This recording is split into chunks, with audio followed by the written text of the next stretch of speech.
Well, with a gazetted forest area of about 2.5 million hectares, which is about 7.3% of the national land area in Kenya, the country seeks to push these to about 10% by the year 2030. However, there are a couple of challenges that the country needs to deal with, from human capacity to funding. Joining us tonight on Inside Government is Chief Conservator of Forests, Julius Kamau. We're going to discuss this plus more right here. Thank you so very much indeed, Conservator. You've been in this field now for 1 year since you were appointed to this position. You came from the private sector, where you're also involved in issues of management and conservation of natural habitats. Tell me this, do you see significant difference from where you are to where you are now? Of course, different environment, different setting. They are quite different. But the good advantage with my past experiences is that I have worked indirectly with the Kenya Forest Service before, including at a time when we are agitating for the creation of a service from the former Forest Department. I was still involved at that point of time because by then I was working with the Finnish government, and they were the biggest donors towards the Kenya Forest Service in supporting Kenya Forest Service reforming from a department to a Kenya Forest Service. And therefore, Kenya Forest Service is not entirely new. In fact, I didn't know much about Kenya Forest Service, because when you talk about reforms, you also have privilege to understanding in depth of the challenges and opportunities within an organization. And from where you are, I mean, you had some sort of a blood view of KFS. Now you're deep in it. Do you see things differently from how you used to see them? Or is the view still the same? Of course, it's different. It's different in the fact that, for example, in last 2018, in about February, March, April, actually I was a co-opted member of the task force that was constituted or gazetted by the Cabinet Secretary, Minister of Environment and Forestry, Honorable Kiraiko Tobiko. I was a co-opted member to do the inquiry on the issues that were challenging Kenya Forest Service at that time. And therefore, now I am on this other side, implementing the recommendations that we did as a task force. And to me, it's an exciting journey, because yes, there are challenges, but we have to be able to face these challenges and convert them into opportunities. And basically, as we speak today, 1 year down the line, I actually am very happy with the progress we have been able to make. And of course, internally within the government systems, within the private sector, within the non-sector actors, and the communities, there's quite a bit of goodwill, basically because of where I have been able to come from and the people I have interacted with before. And it's proper, that you are talking about, the progress that you have made. I mean, one of the key challenges, identified by the task force, which you are a co-opted member, was number one, funding, of KFS. Number two was the understaffing of critical human personnel who are supposed to ensure, that the agenda of forest is pushed forward. What measures have you put in place to improve this? I would wish to tell you that already so far, we are in the process of developing a new organization structure for Kenya Forest Service.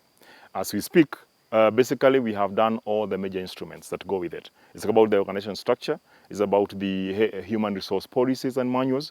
It's about the career progression. All these instruments now are ready, and they are only facing one final stage from Kenya Forest Service to be presented to the board for approval before forward transmission.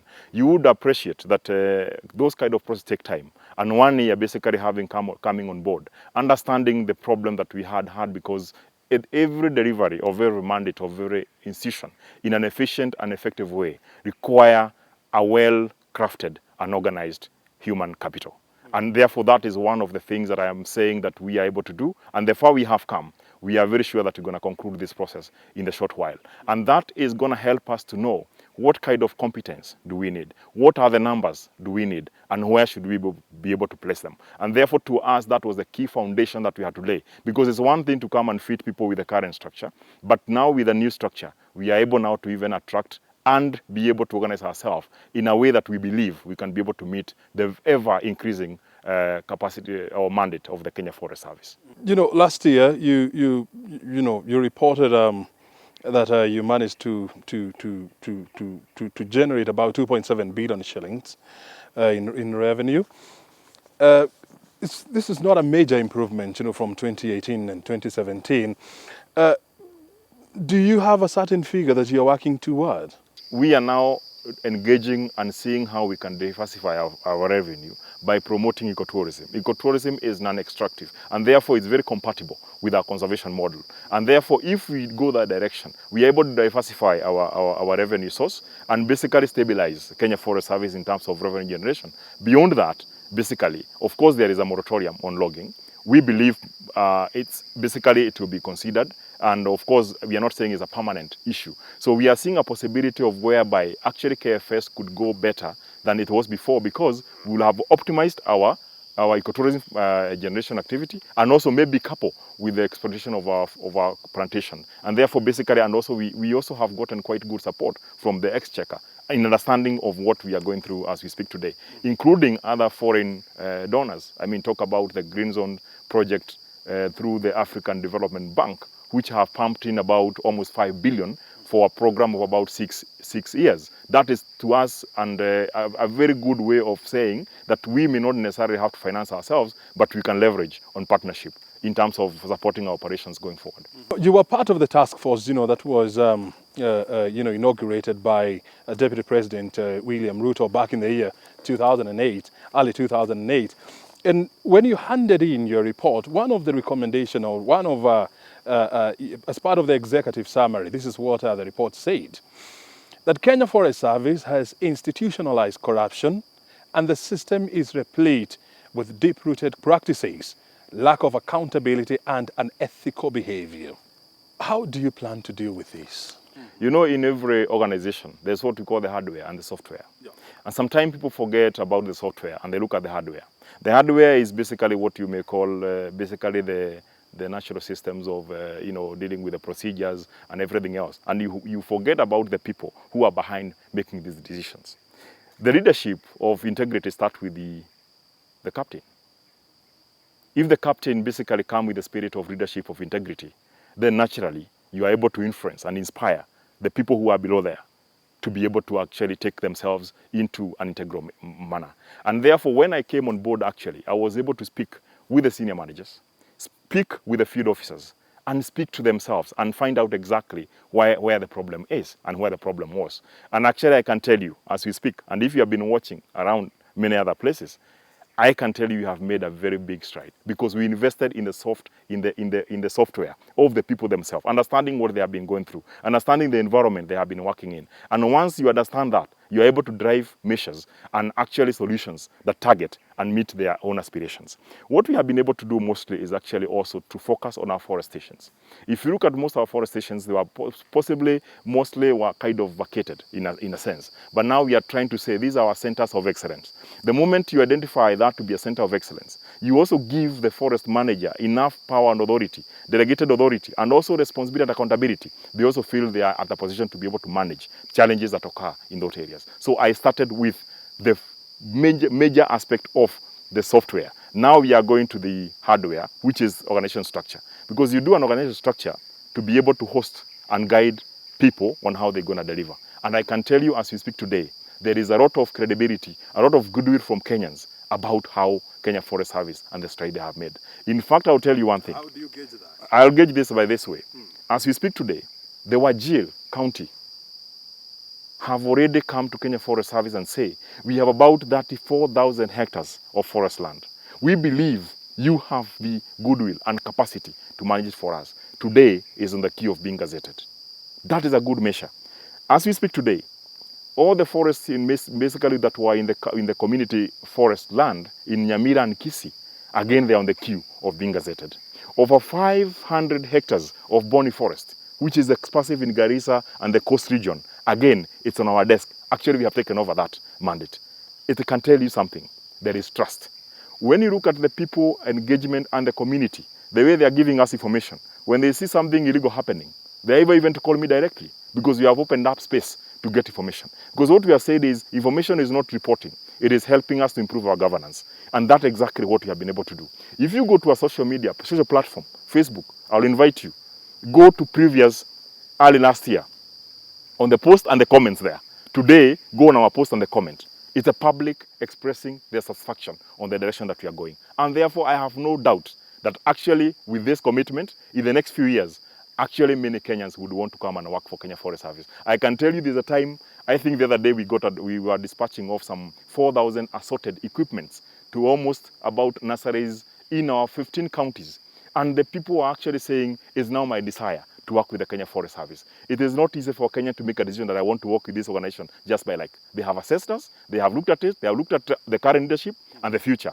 And they are very sure that it's a sure bet to actually work with the Kenya Forest Service. And that's the brand identity that we have been able to improve. The brand and the public perception of Kenya Forest Service has changed. That is one thing I can talk about. For a population of about 2,500 rangers, or in total you have about 4,300 workers, who are supposed to manage an area of about 2.5 million hectares. That is definitely a huge assignment, which ends up with about one person, taking care of about 10,000 hectares, as opposed to the ratio of 1 to 400, as prescribed by the United Nations. How do you plan to deal with this? That's something we have been able to assess adequately. And of course, yes, we will have to increase our numbers of rangers. And that's something that we have a conversation with the government. And it is important that we increase their numbers to be able to make sure that at least every ranger is able to cover about 500 hectares against the current more than 1,000 hectares. But the other complementary approaches that we're going to do as we continue to pursue that. One, it is to actually turn the community around our forest to be our allies. You see, we'll never have enough rangers to man every single tree for every forest.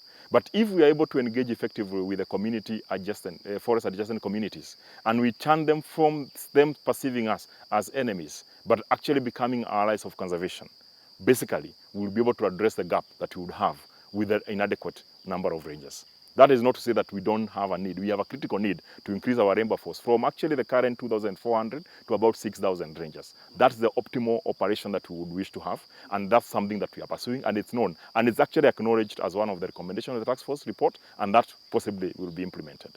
The other aspect is technology. We must also be able, as a Kenya Forest Service, apply technology. For example, as we speak today, through the support with the UK Space Agency, through our forest project called Forest 2020, they have been able to, within our very elaborate forest information system, put a certain application that and is on trial for Kware, whereby a community can be able to report any crime, any incidents in the forest, and it registers the headquarters, and we're able to mobilize targeted responses to these areas. If we have that across the country, I can tell you we'll be able to manage most of forest on the front of a laptop or a computer. And that's where we must be able to go. So it's not about increasing the numbers alone. It's actually providing other interventions like technology, community and goodwill from them, and then numbers from our side to be able to sustain our aim to protect and conserve and increase our forest cover to more than 10%. Mm-hmm. And one of the issues that has been raised in the past is, that some of your workers, they collude with loggers, illegal loggers, and charcoal dealers, to exploit, forest resources. Even as you employ technology, how would you deal with this? First of all, I'm so impressed by the way there have been a turnaround of the people, forest officers and rangers. And sometimes there could be some perceptions, and they could be true. We don't deny, in every society of about 5,000 staff, you will not possibly come across a few who may want to collude and do that. But that is why we have systems to be able to deter and have a disciplinary code for them. That's obvious. But what is encouraging is that it has really gone to minimum. That's why I said the whole issue start with the captain. For example, you may have previously an incident where a forest ranger possibly has caught up a certain lorry, And then the ranger tells you he has received a call from above. Today, we don't have calls from above. What we have is responsibility. If a ranger gets someone who is undertaking a criminal activity, that person will have to be reported to the police. It doesn't matter, and there is no way about it. And that is something that is very firm from the headquarters to the lowest level, so that we give the enforcement unit leeway to be able to do its work without infringement from the perceived orders from above, which no longer exists. I cannot pick a call and tell some ranger, you got this sack of charcoal, release it because of so and so. I cannot do that. So basically that issue has been protected to the end. And that's why, as you speak, we have been able to do a lot of consignments, picking. Some of it was covered the other day with the Kenya KBC, actually on the Lunga Lunga charcoal, of about 400 bags of charcoal. And whoever was involved was basically people from the same within government. But basically we are able to address it conclusively. So it doesn't matter who you are, what you do. If it's a criminality, it's a forest crime, it doesn't matter. We will treat you as a criminal. And that has been very clear from top to down, because we have a responsibility by the government of Kenya to protect our forest resources. There cannot be two ways about it. When you are being recruited into the office, one of your key responsibility, you said, was to professionalize, the Kenya Forest services. Have you managed to do so? I think we have done that, and I'll tell you the reason why. First of all, if you understand the environment that we work in, it starts from the forest adjacent community, where all our forests are located. All right, that's one indicator that you want to look at. The other thing is what you get as perception by the public, who are the consumers of our services. And all the trends and all the indicators are, Kenya Forest Service has started the reforms, they are seen, and they are going to that direction. Professionalism means delivering your mandate objectively. So when I say there is no pressure for any manager, including the head of conservancy, including the ecosystem conservator, they are working basically without any interference within their jurisdiction. I think to me that is the best opportunity to be able to understand professionalism of someone, because professionalism can be deterred if they are being basically curtailed to make decisions in their own jurisdiction. What I have said is very simple. If you are ecosystem conservator, you have a jurisdiction over that county. You have to make decisions knowing that you are accountable to every decision that you make. And for us, we only held you accountable for whatever your commission is and your commission is. Basically, that's what I've given people environment to be able to operate within their jurisdiction, making decisions and also taking responsibility for all their actions. When you look at, the situation here in Kenya, with the forest cover of almost 7 point something percent, and Kenya, about almost 80% of the entire landmass in this country is considered to be arid. How then do you plan to push this to 10%? Basically, we see it as actually an opportunity. I will give you the breaking numbers, and that's why conservation of forests, and this is why we have in this conversation, it is a collective responsibility of all Kenyans, including you and me, on your private land. Remember, Kenya Forest Service land is only about 4% forest cover. Even if you are to plant every tree in all our forests within 2.5 million hectares, it can only be 4%. Meaning the 6% has to come from somewhere. This is about the community forests under the county government.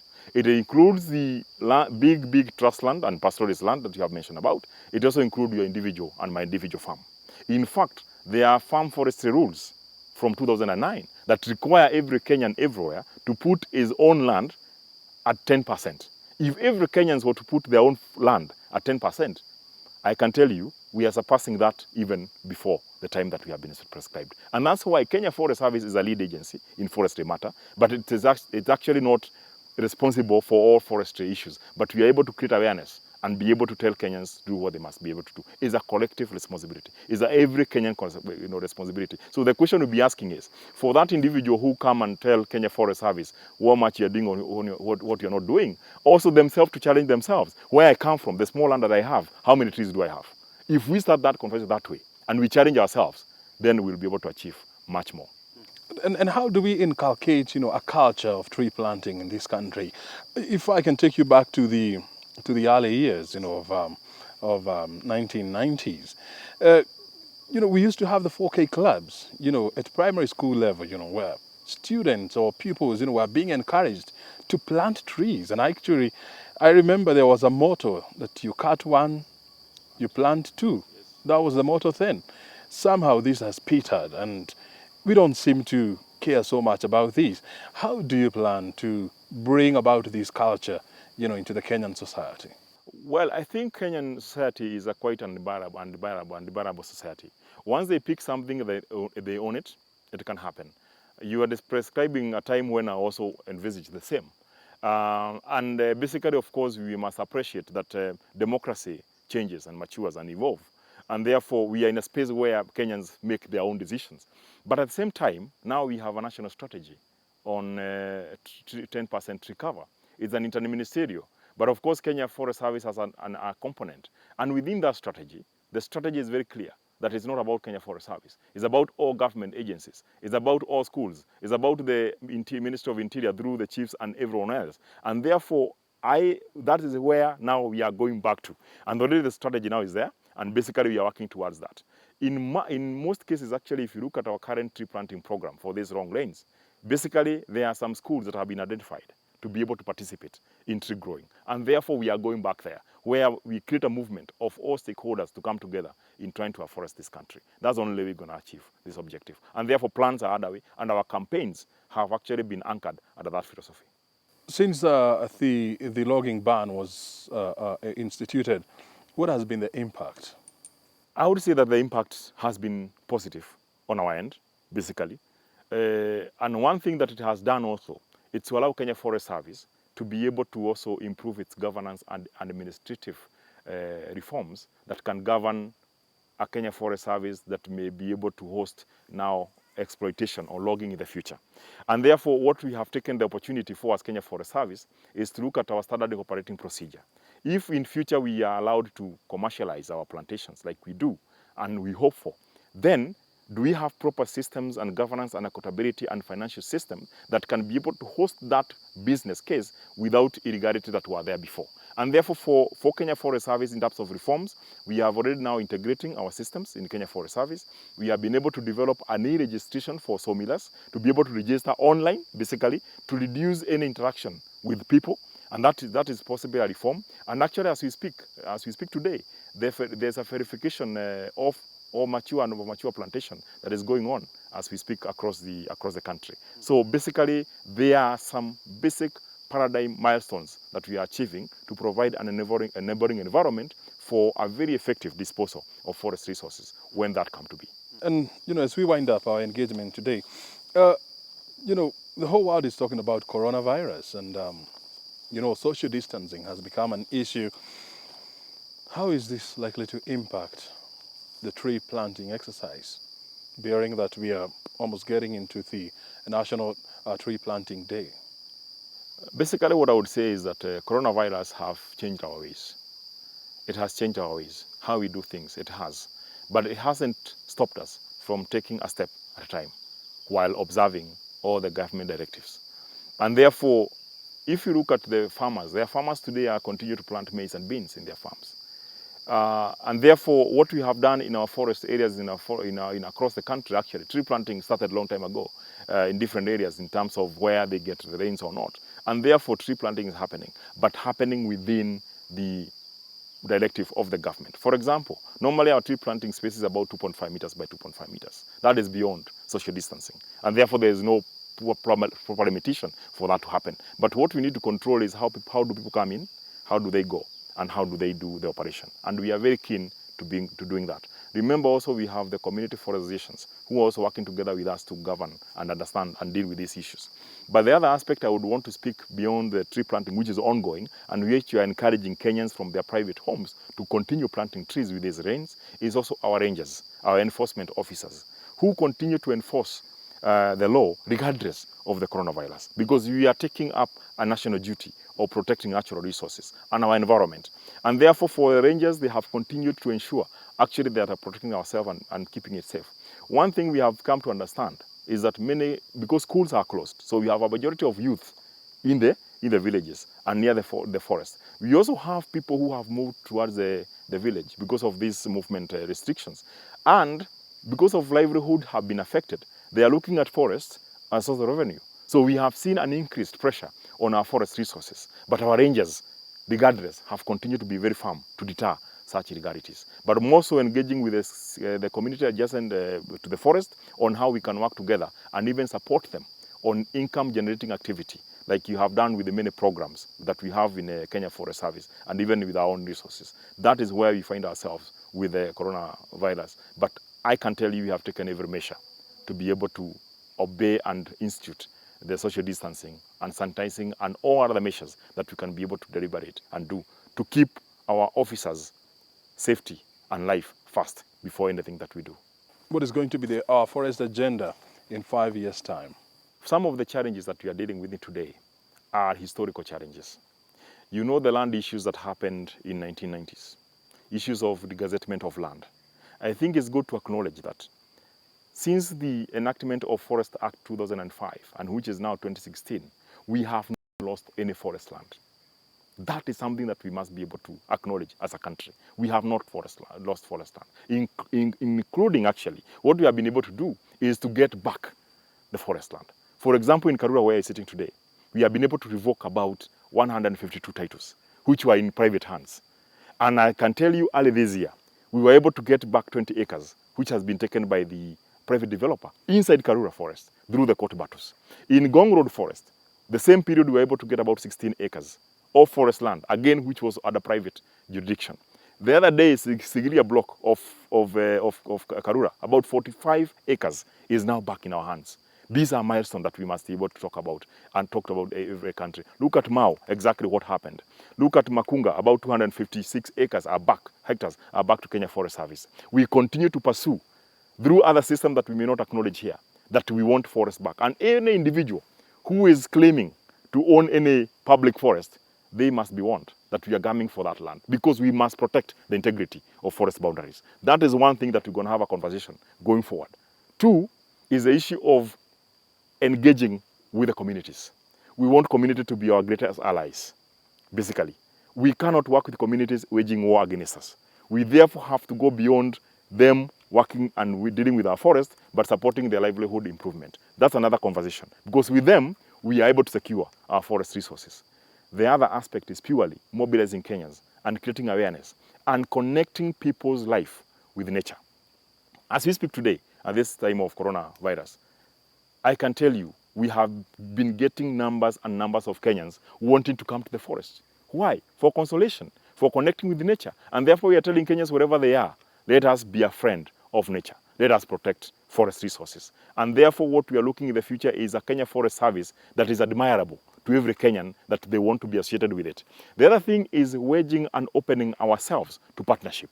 And therefore, we would wish through the capacity building, the only way we can talk about sustainability on capacity building for the counties, and including the members of parliament and the constituencies, where they have a bit of money towards the environmental conservation, it is actually to inform them that we have a training college.